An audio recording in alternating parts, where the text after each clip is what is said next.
We're going to do something a little bit different today. We've got some war arrows, and we're just going to test how they fare against a Viking shield, which we've got. So that's a couple of boards of ply, wrapped in cloth, several layers of linen, and then it's got leather on the outside and a big metal shield boss, which is nice. So we've got 4 different bows. We've got a 55-pound Falco, we've got an 80-pound Longbow, 80-pound Flatbow, and a 110-pound Horsebow. And we'll show you each of those. And then we've got a few different arrows to shoot as well. So we've got massive war arrows, 110-pound bows, and then we've got some 80-pound, 70-pound cedar shafts. I think they're 70s. 70-pound cedar shafts. So we'll see how they all fared against the shield. There we go.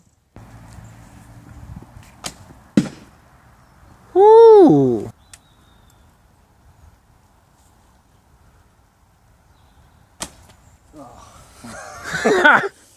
Teaches me for lacking on my archery.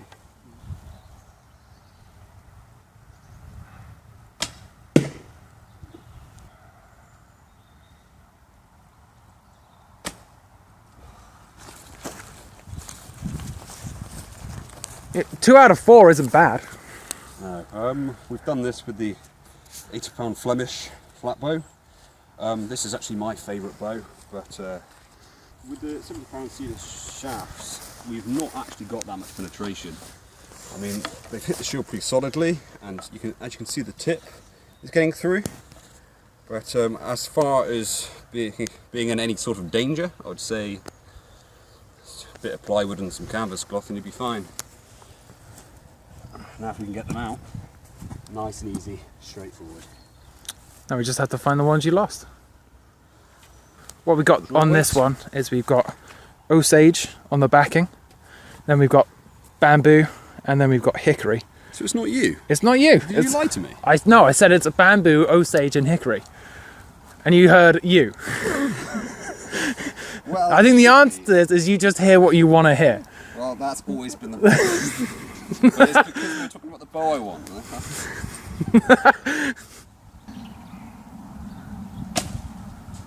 This is not an 80-pound draw weight. That's 80 pounds. No, it's not. That's 80 pound. This feels like a 90.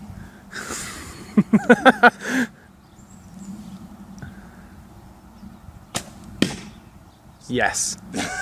Yes. This feels a lot heavier than an 80-pound draw weight. Feels good, but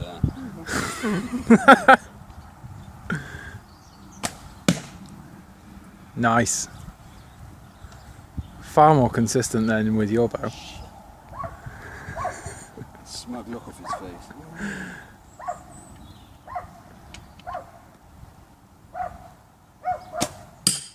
Ooh, that sounds like a broken arrow. Well, that's what happens when you hit the boss.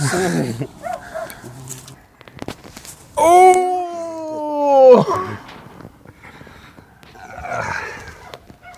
That definitely. So where's the rest of your arrow, Alex? That I don't even know. That was a disintegration, but Can we see where it hit? no, that's an 18 gauge steel boss, and it's quite thick. And I'm not surprised it'll break any arrow. Maybe the war arrows might bounce off it, but seriously doubt it. And they are really in there. They are in there, but no more penetration than the previous bow. Feel like an 80-pounder. Anyway, right, we shall see what the next bow does. You've got to find your other arrow first.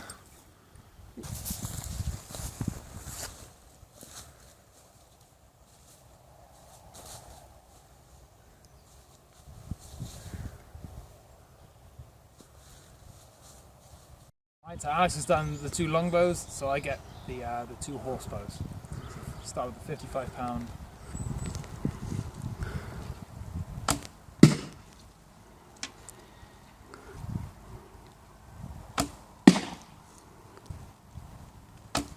Oh, no.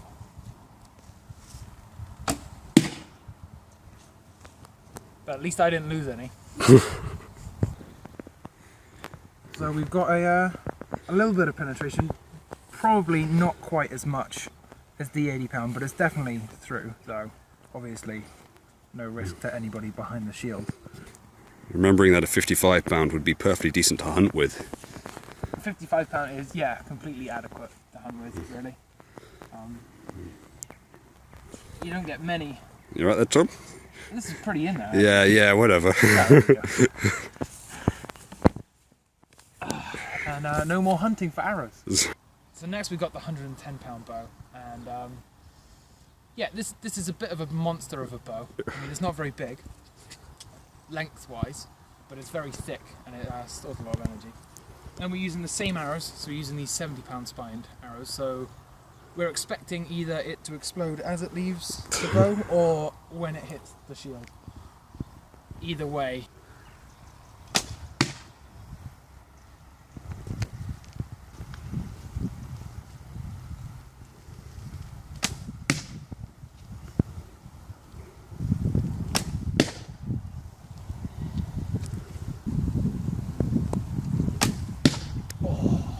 Not bad, but did you notice that when you hit the shield, I mean, the barbed wire behind it, it's soaking up all the power. A lot of the power. If you were holding it on your arm, I guess that would soak up a bit, but it's going to be hard to see. It's going to shake as it hits you. We'll go. So, this is how we've started. There must have been some kind of hairline crack in it as I shot it, or before I shot it. Then when it hit the shield, it's just buckled, really. So that's gone, you know. Impressive. Next, we've got some penetration, and you can clearly see a difference between the 110 and the 80 pound bows. Yeah, that's a good inch more. So quite a lot of damage there. There's a lot of damage there. Considering that actually went through rawhide as well, I believe. That is through the leather, yeah. So that's pretty good. I mean, obviously, still not a threat to somebody using it. But that's got to be pretty terrifying. The sound is terrifying enough. It's pretty loud. Yeah.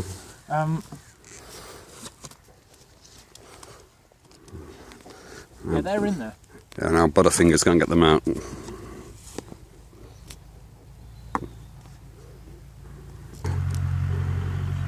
Okay, I'm going to put this down a second because I have a feeling we're going to be here for another hour. So we'll be right back with you. This is in there, Alex.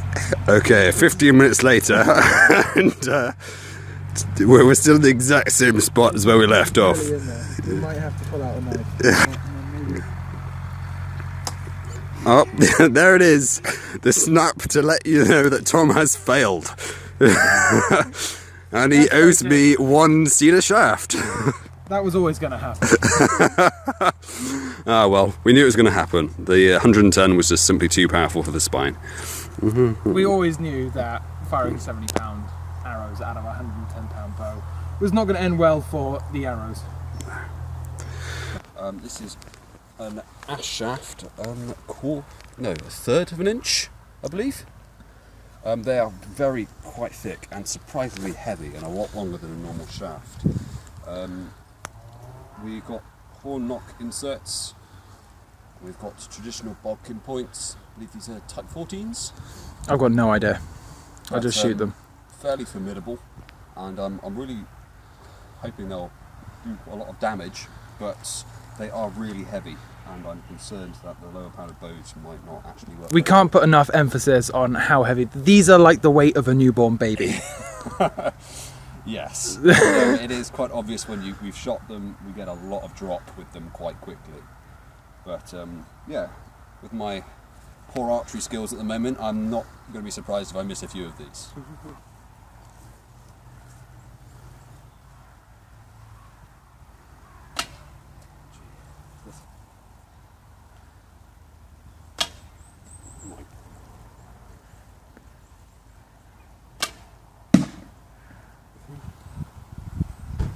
We did try this earlier, but unfortunately the camera ran out of battery. We had one rule: don't go too high.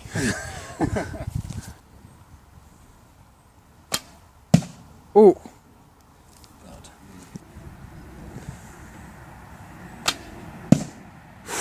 Should we mention the...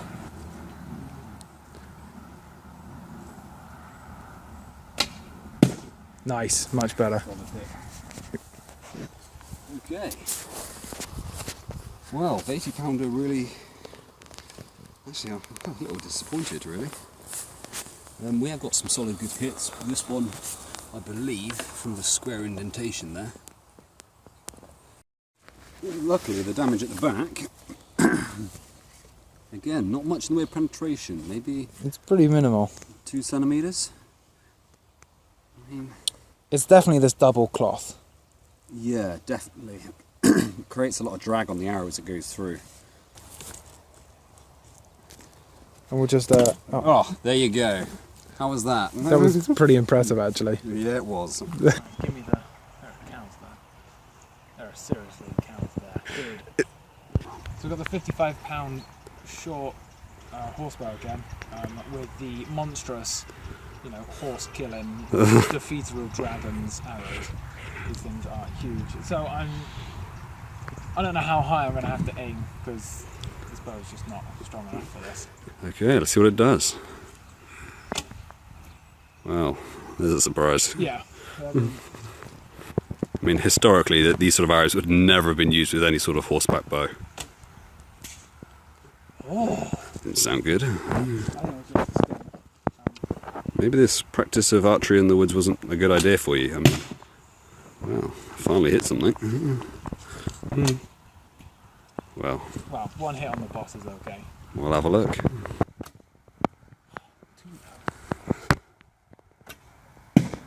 Right, a first solid hit on the shield. There's a considerable amount of power. 2 solid hits. 3 solid hits. Okay. One low one, no good. But then we've had one, and he's hit on the leather, and it's not even gone through all the wood, so that's pretty good. Leather's done a good job. We've got 2 more.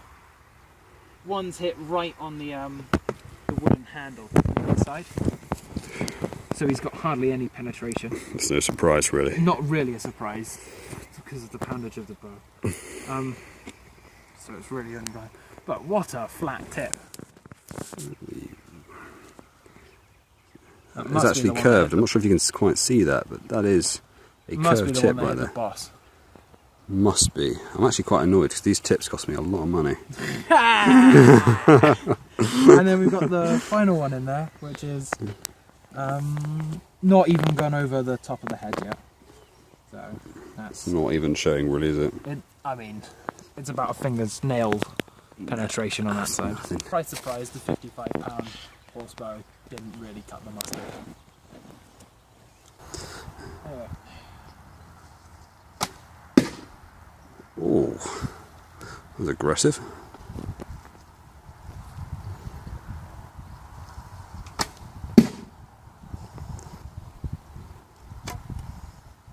That was not my goal.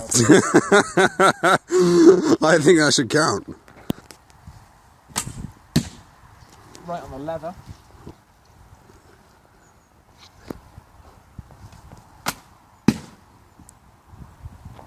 That's not bad. Right, let's go have a look. You know, the best thing about this is watching you try and have to get these damn things out. Yeah. Right, let's have a look at the damage. Let's start with the one in the leather.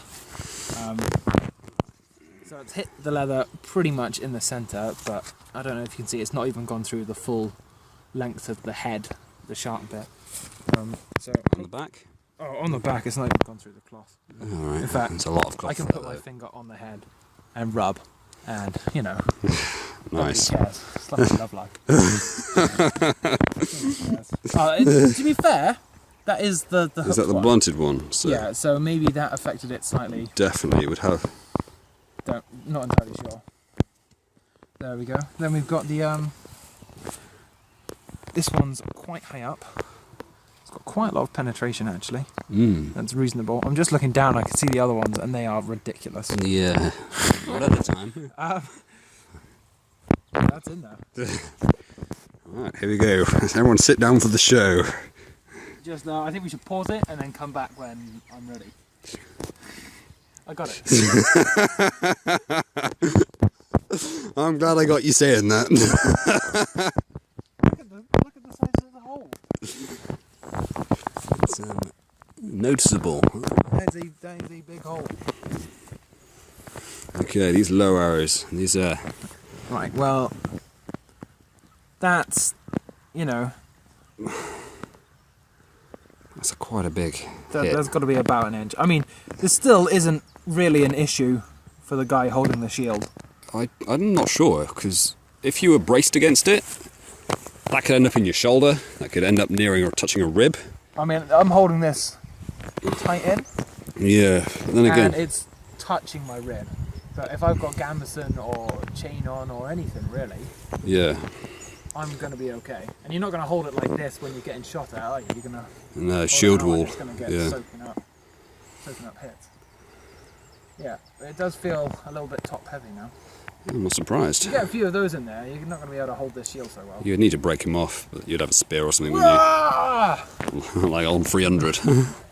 Exactly. Because that's the complete historically accurate film. That's what I base all of my studies on.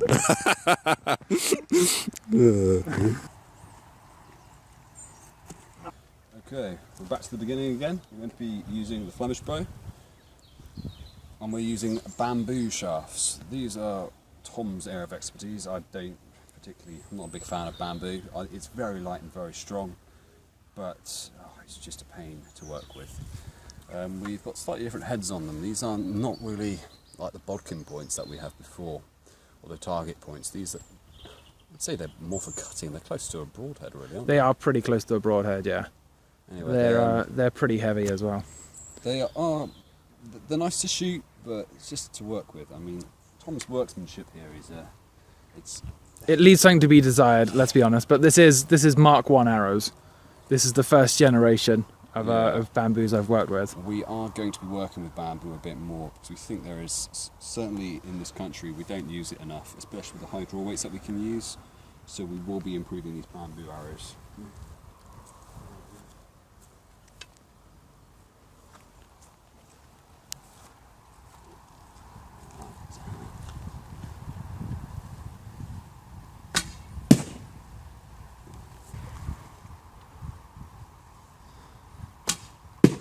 Nice.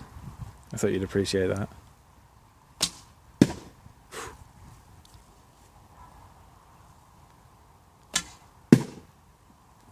Okay. Right. I think you can just see from an overview shot here that, judging from the size of the tips, we have not got much penetration at all. Yeah, they're just... We've got at the back here. We've got. It's not much at all. I would. No, it's really not doing the job, is it? Back to the longbow. Bamboo arrows.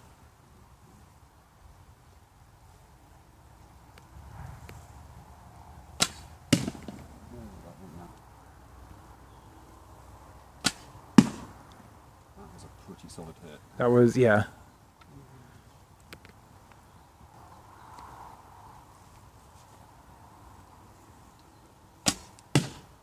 Nice.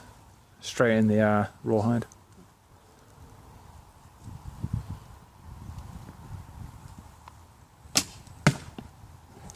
What happened there? I think I hit right next to the previous shot. Uh, We'll have a look.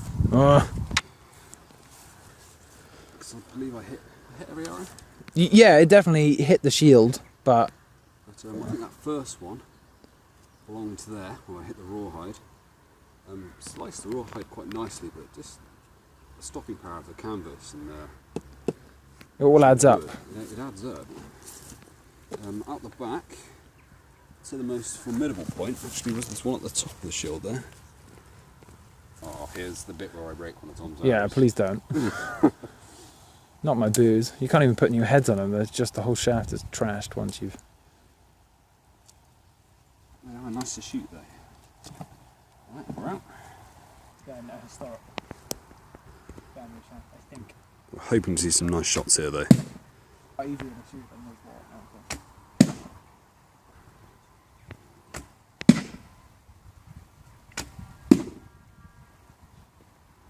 4 of 4.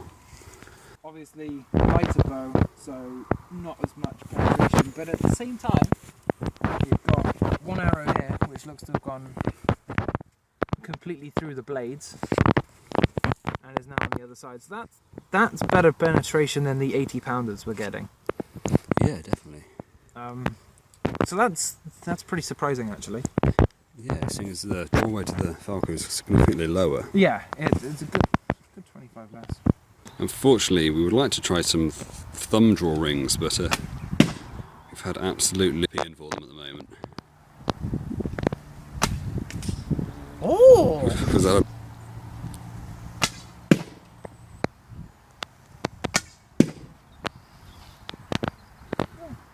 See how it goes. So first impressions is it's not that much different from a bow half its weight actually. We've got one, get the shield out. That's done at pretty much the same thing. Actually, it looks like slightly less. So I think, I mean, the bow's got more power, so it takes more time for the arrow to stabilise in flight, so maybe that takes away from the power slightly. But it's not done as well as I expected in terms of pure penetration. Tested all the bows, we've tested all the arrows. I think, in my own opinion, it was very predictable what's going to happen. The most powerful bow, heaviest arrows, has had the most penetration on the shield. Whether it would be effective against armour, or it might have just been the boundaries of our little experiment here, but we have, it's the logical conclusion really, that is what's going to be most effective. Although it's a bit of a surprise with the 55-pound bow coming in and beating the 80-pounders on some penetration test, which was a surprise. It was a bit of a surprise there, but I think we need to be a bit more rigid in the experiment next time. But we will see how that goes. I think we'll be doing lots more of these sort of tests in the future. We are experimenting with different arrows and bows all the time. We're constantly trying to get hold of new kit, and we'll definitely be trying out different sorts of armour as well once we get our hands on it. We're going to be getting our hands on leather and Kevlar soon, and see if we can get any ballistics gel or anything like that. That might be an interesting experiment to see. But yeah, we'll see how it goes.